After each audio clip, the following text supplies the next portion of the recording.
Hello and welcome to the Tom Green Farmcast. I'm Tom Green. Today on the Tom Green Farmcast, we're going to listen to an excerpt of my interview. You said excerpt. What am I supposed to say again? Excerpt. Gentle on the P. That's my mom there. My mom is a producer on the show. Excerpt. Excerpt. Okay, fine. I get It's it. a subtle P. A subtle P. Okay. We're going to listen to an excerpt of my interview with deadmau5, Joel Zimmerman, the incredible Joel Zimmerman, and one of the greatest electronic music producers in the world. Some people call it techno, some people call it house music. I don't know. I guess it's electronic music, and he is. We have a real great conversation with him. We get into some of the details about how electronic music is made. You can go to the Tom Green Farm on Crave, and you can see deadmau5 driving a tractor. So we had a lot of fun. I've known Joel for years. It's always great to see him, and he's a fellow Ontarian, fellow Canadian, and it's pretty cool when somebody can just jump in the car and drive out to the farm and do the show. And we had a great time here on the Tom Green Farmcast. This is an excerpt from the Tom Green Farm.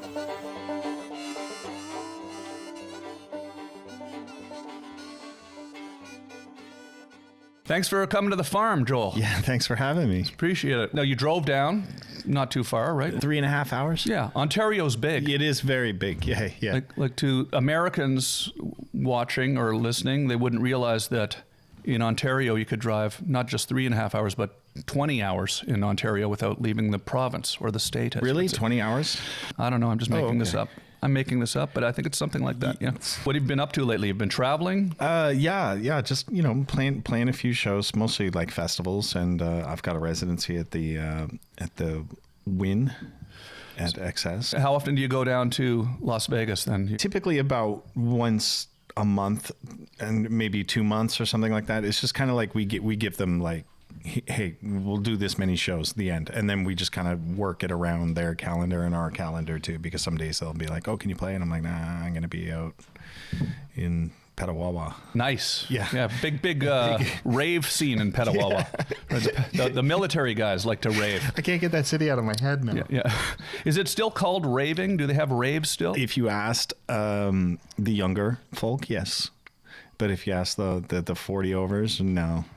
Because it started, the culture of electronic music started in raves, did it? I think it started out in nightclubs first. Yeah. The discos and stuff like that, when that kind of phased out. And then, they were looking for new sounds and, to be debated between Chicago and Detroit is when they started having those kind of warehouse things and called them raves kind of thing. And then they got out of the club scene and then into the warehouses and the basements of Kensington Market in Toronto and stuff like that. And then that was the rave scene.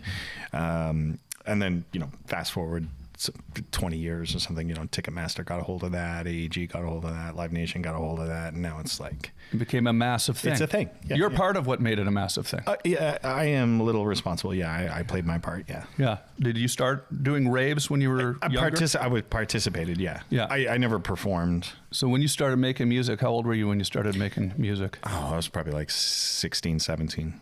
I think when I started finishing things versus just twiddling around and learning. And was anybody else in Canada making dance music like that? Not like the way I had envisioned it. The only guy that I knew that was kind of even remotely involved that was local anyway was Chris Shepard.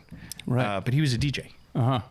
But I think that's kind of like the natural progression of things. If you're like a techno DJ or you're a house DJ, you're going to get into producing at some point.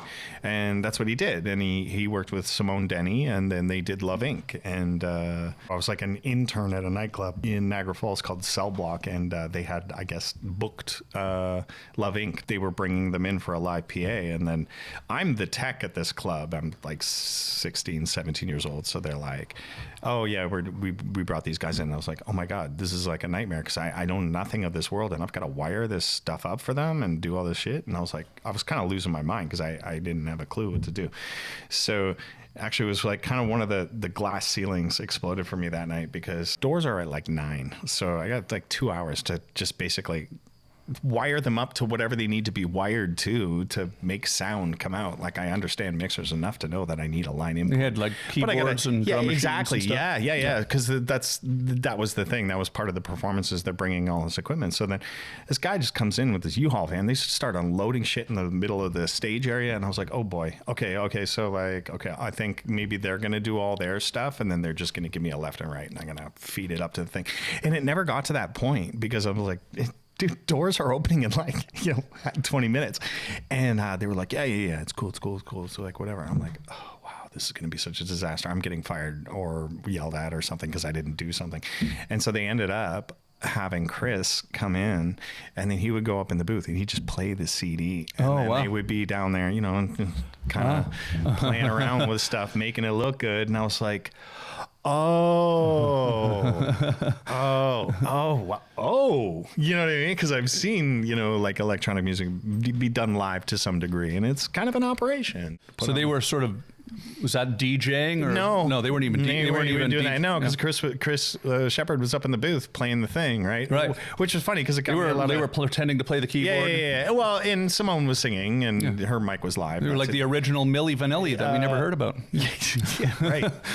Except no one could tell what they were doing anyway, even if they were doing it live. So it was the perfect scheme. And then where did deadmau5 come from, and the whole persona around that? Oh, the name? I found a dead mouse in a computer. You found a dead mouse in your computer? Yeah.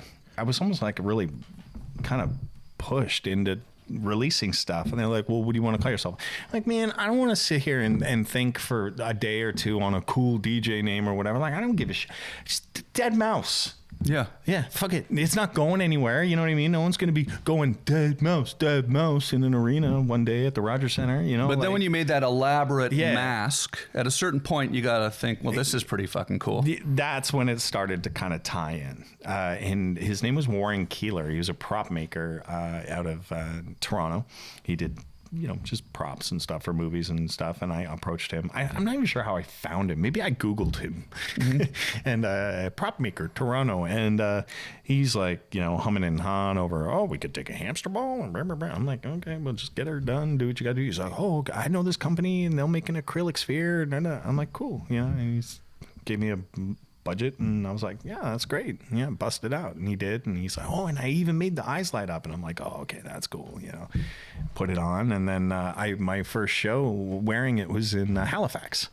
Nice. And everyone was like, what the fuck is that? Did you go a fairly long period of time before people knew what you looked like under the mask? I did for a bit.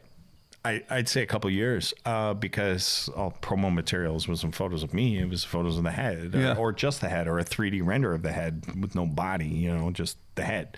So yeah, it took some convincing, actually, because that's where I had met Talal Farisi, who's a promoter in Toronto at the time. They ran government and stuff like that, and he had booked me to go play and all this stuff. And it took him a long time to realize that I wasn't from the UK. Yeah. And he's like, so where are you from? I'm like, Young and Dundas. Yeah. He's like, like I walked here, like, I don't have my driver's license. He's like, what? I kind of like blew up in England. In the UK first, and then the buzz came back to Canada, and then it was deadmau5 this, deadmau5 that in the dance scene in Canada, because them thinking you must be from the UK, from the Kent scene and the Tool Room Records guys. He knows all that. Were you secretive in the beginning about who your real identity was? Or I tried. You kind of have to sort of sneak in. I put in effort in. Was there like you have to sneak in with the deadmau5 head? No, it's actually we have a case, so the ears come off, and then it just folds into a nice cube. So you just kind of roll it in.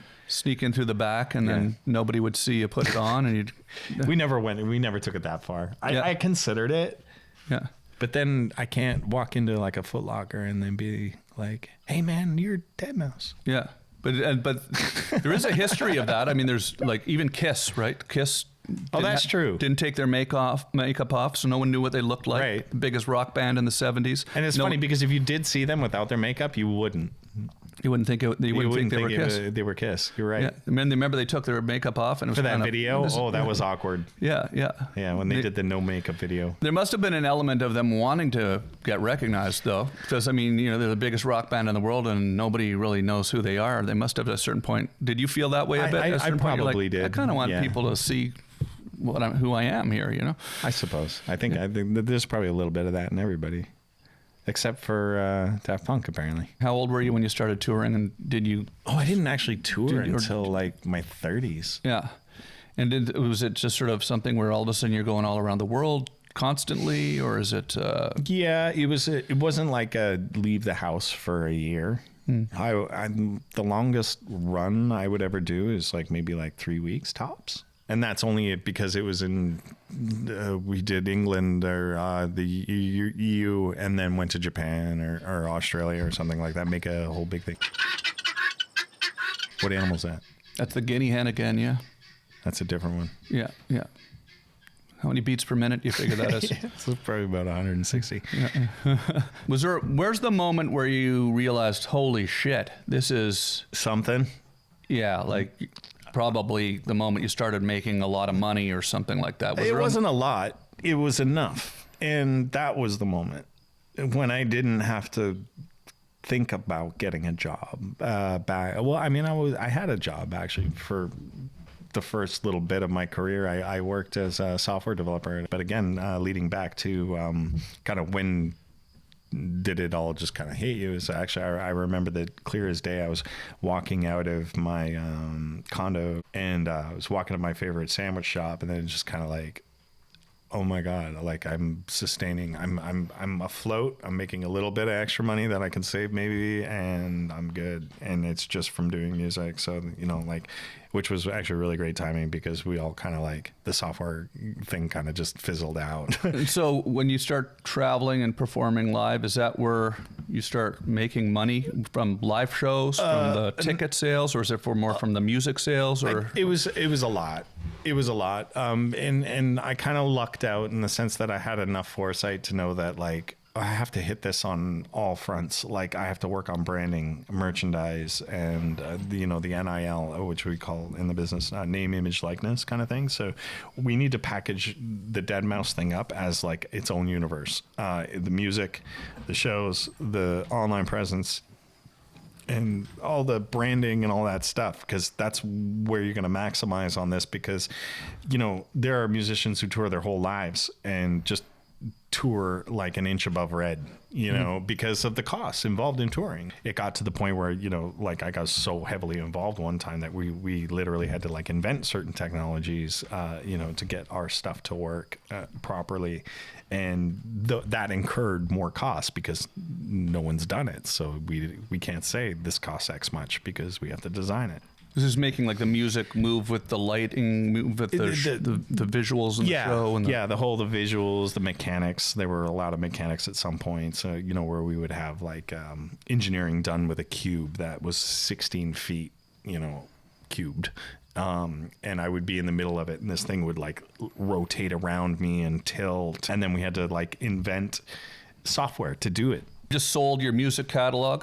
Yeah. It was widely reported. Why'd you do that? Because of a good deal, probably? No, it was a fair deal. I mean, there's a lot of, like, I saw a lot of conversation about it, and then there's like, not like misinformation, but just kind of like people not really understanding what it means to do that. You know, one of the fucking comments that sticks out from like just general ignorance is like, oh, you sold it. You sell it out. Well, that's what you do. You protect your property, your intellectual property, for as long as you can, and if anyone tries to infringe on you and stuff, you know, you go after that, and you protect your rights, you protect your property. That's like the biggest piece of advice I give to everyone. So actually it's funny because just yesterday I commented on this post. I saw this band basically on Instagram, and then it wasn't them playing or anything. They were just all sitting together, and they're like, hey, we just want everyone to know, hey, that this big, huge, like, we're talking AAA mega pop star stole our music, and he used it here, and then they play, here's our original, and then here's what they took, right? And they go, and we're really big fans, so we would appreciate it. And I was like, lawyer the fuck up and get that shit. If you own 90% of that publishing of that shit that he like literally stole, You know, or the like. It was like a sample? That's or? a 7-figure. No, well, yeah, little they just copied obvious IP theft. You know what I mean? Yeah, Like I won't throw anyone under the bus, but it was a thing. If you don't protect your shit now, someone else is going to do it. Someone else is going to do it, and then when your whole life's work of all this intellectual property that you've developed over hopefully a long and prosperous career goes. You want to sell it or you're ready to liquidate it or do what you want with the publishing, it's going to be fucking worthless because no one's going to want it because you've been walked over. It's like, bro, stand on business. Yeah. Because a day will come when you're, in your late 40s where, it's time to move on and moving on means, starting another chapter of your franchise and stuff like that. And you're going to need some liquidity to do that. But you've had sort of in reverse a bit of a copyright thing with one of the biggest media companies in the world, a little bit about the mouse thing. Too, oh yeah. That was, do you want to talk about that? Can you talk about that? Yeah, absolutely. Because that's kind of an interesting What thing. I can say is that we have amicably resolved our differences. You have. If you don't want to talk about it. No. But it's pretty interesting. It was Walt Disney with Mickey Mouse. Yeah. And they said that your mouse head looked too much like Mickey Mouse. And I could have rolled over easily because that was a 10-year-long legal battle. Wow. Yeah, it sucks. But if I didn't do that, then that would have been it. So what happened exactly? You had to fight that, or yes, we both fought it. We fought it. I had to get one of the best fucking copyright lawyers in the world, like Irene Lee. Holy shit! Like, and they're not cheap. But ultimately, what I'm doing is I'm protecting my investment and fighting for what I created. Which is not easily confused for Disney. It was a fight I couldn't back down from because I had been so invested. What exactly were they saying though? I mean, there's a cartoon. Brain confusion. It's a cartoon and yours music and it's It was a number of things. It was like kind of like a lot of things funny that happened on their side too that really helped us out. Is that all the time while we're in litigation, there's another department of Disney trying to contract me to score Fantasia. And I'm like, well, aren't you like suing me? Is this, and they're like, wait, what? And I'm like, there's other parts of Disney that sue other parts of Disney and win. Yeah. It's really weird. There's more lawyers than animators at Disney. I'll tell you that. So it was a crazy thing. And then they had started using a lot of my music without license and stuff like that. And then we did the and they're like, all right, okay, it's checkmate. Like you go your way, we'll go our way. You can have your mark, we'll have ours. I'm like, great, because I don't want your mouse. Now that you've sold your catalog, are you actively making new music and going to put out new music? Yeah, absolutely. Yeah, I'm super excited to get back in the studio and just kind of stay in there more often than who's that? Charlie's like, this is the only show on the interweb where there's a dog hunting rodents on the set during the entire show. Did they come up here? Oh, sure. Yeah. She's hunting mice. There you go. She's hunting mice. We've got Dead Mouse here, and Charlie is hunting mice. Literally what's happening here. As I'm talking to you, Dead Mouse, there is going to be a dead mouse. Another dead mouse. Yeah. I do have to say, this is like one of the coolest sets. It's 100-plus-year-old barn, and it was full of hay at the beginning of the summer. We removed all the hay. There was no floor. We put a new floor in, and now we've got a television studio up here. It's perfect. So it's kind of technology meets no technology. Dude, I would lose my shit if I ever saw like a rodent in my house. Like, yeah, well, I don't live in here. No, I mean... Oh, this is where I keep the hay and stuff. Yeah, I'll show you the house up there. It's a bit. There are mice in the house too, but we were taking care of that also. But well, that's awesome, Joel. Thank you so much for coming out to the farm and talking. Thanks for having me. It's amazing. It's beautiful out here. I love it. Yeah, we'll get the mice problem cleaned up for next time. But Charlie will take care of it. Yeah, Charlie. Awesome. Ready to go, buddy? All right, let's go jump on that tractor. Want to go ride the tractor? Okay. Come on. All right, thanks, man. All right. Awesome. Cheers. It's a windy day on the Tom Green farm, but that's not going to stop us from enjoying this great excerpt of Dead Mouse, Joel Zimmerman. And I hope you're enjoying the broadcast. Remember, you can always tune in on Crave and see the full show, The Tom Green Farm, which is the show that shows a lot more going on at the farm. That actually is the show. This isn't even the show. This is just the Tom Green Farmcast, which just features excerpts of the original show, the Tom Green Farm. Thanks, guys.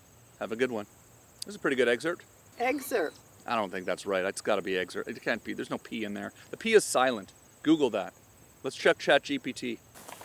The P is often very light, or even silent in some dialects. Oh, wow. Making it sound more like excerpt. Excerpt, that's what I've been saying all along. Well, that doesn't sound right to me. Wow, Clearly, oh my gosh. We don't speak in the same dialect. Oh my gosh, so you're saying that the P is silent on excerpt? Yeah, but then there's a difference between the noun and the verb. Oh so you're gosh. using it as a noun. Mama, just now we've got all this through the show, you know.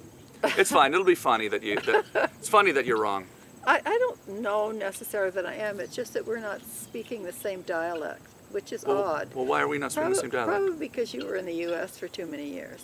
Oh, you're saying it's an American way to say it? To not... Well, I don't know. Oh, that's possible. It said dialect, so I'm thinking maybe we are a little more... So the P, I always thought the P was silent myself. Well, the internet will let us know, that's for sure. Well, we're both right. That's the good news. I mean, if that's the way you want to look at it, sure. Okay. Mary Jane Green, ladies and gentlemen, producer on the show here. Okay, my mom. Okay, thanks, Mom. Thank you. Okay. This is the Tom Green Farm. It's not the Green Tom Farm. This is my favorite farm because it is my farm. Welcome to the Tom Green Farm. My name is Tom Green. Oh. Here I am in my house out here in rural Ontario, Canada. Wow. A house that was built in 1857. How cool is this? Where we'll be doing a talk show trying to get Tony Danza. Your dad can't hear you. I heard you. Who's the boss? I Get him can't up hear here. you, but I can't remember either. We're trying to get Tony Danza up here. Not in a television studio, but on a farm. There's bears here, yeah. Do you know in the gay community a bear is a thing? I did know that. Of course you do. We're building a ramp for Tony Hawk. If you build it, we might come. Interviewing celebrities. That was just one of the most memorable nights of my life. That is intense. They look alien. You had a freaky career. Freaky? I'm just falling in love again and again and again today. Parle français pour 2 minutes. So I got Babylon 5? Oh my God. Hello, toute la gang. So my friend deadmau5. We've lived off of the land so long as that land was able to sustain us. There's something very peaceful and magical about the first snowfall. Driving along the road in the rolling hills, I'm like, I wish I could just run in those fields, but you never really do. Gets the blood going, huh? Did you go in Conan dressed as a horse? Centaur. Come over here for fun and you get your hand bitten off, right? This is the great joy of my adult life, is getting into horses. Wow. And I'm excited about all the people that we're going to present to you. I know the legacy of Bare Naked Ladies. I know what it means to other people. Did I intimidate you with my skills? Yeah. I'm a seasoned professional. You've been making television a long time. Darth Vader's wiener. Mr. Tom Green, how are you? I've only been scared on one set. Cheers. This is the Tom Green Farm.